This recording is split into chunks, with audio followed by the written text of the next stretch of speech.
A 10-year-old boy identified as Great has been hospitalized after he was tortured by suspected touts in Abule Odan-Era, Ojo, Lagos, for allegedly stealing a pair of boxes. The incident, which occurred on August 18th, saw Great blindfolded, tied and flogged by the suspects. His aunt Philomena said the group accused him of theft and first had to pay 50,000 naira before subjecting him to torture. Great denied the allegation, saying he was framed after being forced to hold the boxer while his captors took pictures. A leaked video showed the teenager in distress as the men carried out the assault. Community activists said the group had a pattern of extortion and torture in the area, often targeting youth under false pretenses. 9 suspects were later arrested, though some were released under unclear circumstances. Local leaders condemned the act, describing it as jungle justice, while rights advocates insisted the perpetrators must face prosecution to deter others. Police authorities confirmed awareness of the case, but were yet to provide further details on the investigation. You lived in Lagos, and I saw one that, often travel to Lagos, you see the whole, the chaos oftentimes when it comes to things like this. What are your thoughts on this report? You see, sadly for us, our system seems to be inventing new patterns of crime every day. Do you think that is because the old patterns of crimes aren't dealt with adequately? Yes. Again, let me make reference to the Bible again.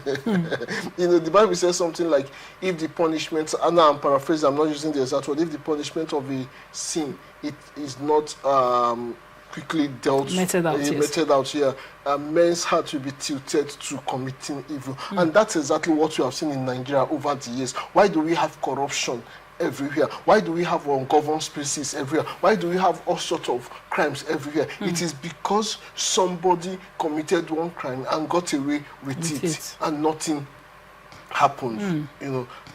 I heard a story recently in the same Lagos, which actually involves somebody I know, an aunt. She was holding a bag, typical way women carry bag, and a young guy or 2 guys were beside her. I'm just trying to tell you the new patterns of crime you get to see every day, and it's as if the charger of the phone was hooked to her bag. She turned around and the guy said sorry. I think they both said sorry simultaneously, she and the guy, and then the phone fell on the floor. Her phone? No, not her phone. The phone the guy was holding. She apologized, and the guy also, took the phone and went there and looked at it. Not just some proof from her. He met some other guys who looked at the phone. It's as if they have formed a clique. Before long, they came back to her and said, hey, they were calling her, Madam, she's an elderly person. And say, the phone our friend's phone, if you hit it and it was the phone, you knocked off something. It damaged. To fix the phone is 55,000. She said, now that the phone failed, but I said sorry. I said, yes, I'm sorry, cannot, trying to cut the story short, I know that. But good for her. She was close to her neighborhood, just close to her street there. And her street is also a place that those, the area boys always sit, so they know her. Before long, those people that recognize her came to her and called out to her, the Iya is mother for Yoruba. Recall I told you she's an elderly woman. And I said, what is this? You explain. They ask, how comes now you have gotten to a repairer and this? So they drag about. Long and short, after they have settled the matter, they told my aunt that what you would have done is that since you're close to your street,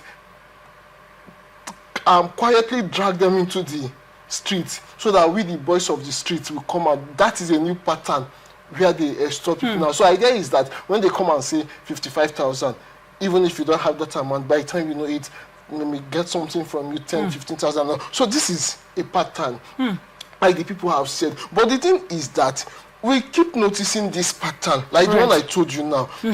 Those guys are in the neighborhood, but people let them go. And at times too, like the story we had now, some of them has been released under unknown circumstances.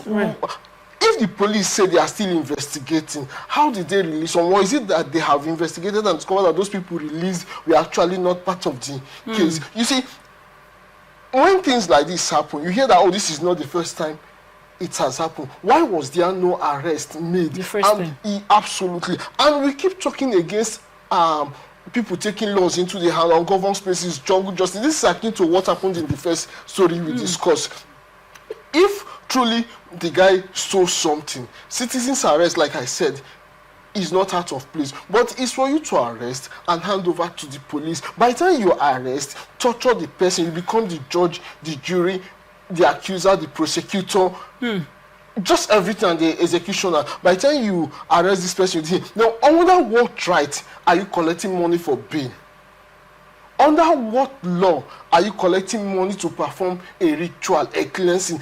As far as I know, the need to do a ritual cleansing, it's a religious thing, and that should be your person. If you think you want to do a cleansing, you that believe in that should go ahead and do it without getting a person involved. That guy would have died there. Right. That guy may be beaten beyond damage. He may live, and but he has been so beaten that he will the rest of his life he will become distressed, and he could even suffer internal injuries. And the system allowed these things to flourish. So I think we are not taking enough care to curb jungle justice. Jungle justice happens every now and again in different forms in our society, and somehow we have allowed it to fester on. It's very unfortunate that the number of ungoverned spaces is increasing, and there are some people who have become lords unto themselves.